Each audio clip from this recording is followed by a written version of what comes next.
বাংলাদেশের ভাই এবং বোনেরা, আপনারা এই ছবিটা দেখতে পাচ্ছেন। মেয়েটার নাম মোসাম্মদ স্বপ্না, বাড়ি হলো ভোলা গুজরাট। মেয়েটার বাবার নাম মোহাম্মদ মোস্তফা ফরাজি, তার বড় ভাইয়ের নাম এসো মাঝি, মাদার ভাইয়ের নাম বেলাল, ছোট ভাইয়ের নাম হেলাল। মেয়েটা 2 নাম্বার খাঙ্কি, ব্যবসা করে ঢাকা শহরে। মেয়েটা একজনকার সংসার ভেঙে আর একজনকার সংসারে পালিয়ে গিয়েছে।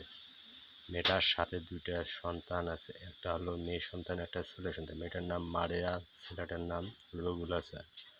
মেয়েটার নাম মোসাম্মদ স্বপ্না, তার বাপের নাম মোহাম্মদ মোস্তফা ফরাজি, তার বড় ভাইয়ের নাম এসব মাঝি, মাদার ভাইয়ের নাম বেলাল, ছোট ভাইয়ের নাম হেলাল, তার বড় বোনের জামার নাম জুটুন মাঝি।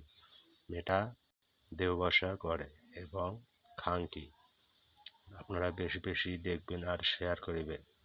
আমি বিএনপির সমাবেশে গিয়েছিলাম বলে এই মেয়েটা আমাকে ছাড়িয়ে পালিয়ে গেছে। পালিয়ে যাওয়ার সময় 4 লক্ষ টাকা এবং বাসার মালামাল সহ সব কিছু নিয়ে আমাকে নিষ্ঠুর করিয়ে পালিয়ে গেছে। বাংলাদেশের ভাই বোনেদের ওপর একটাই অনুরোধ, আপনারা এই ছবিটা বেশি বেশি দেখবেন আর শেয়ার করিবেন।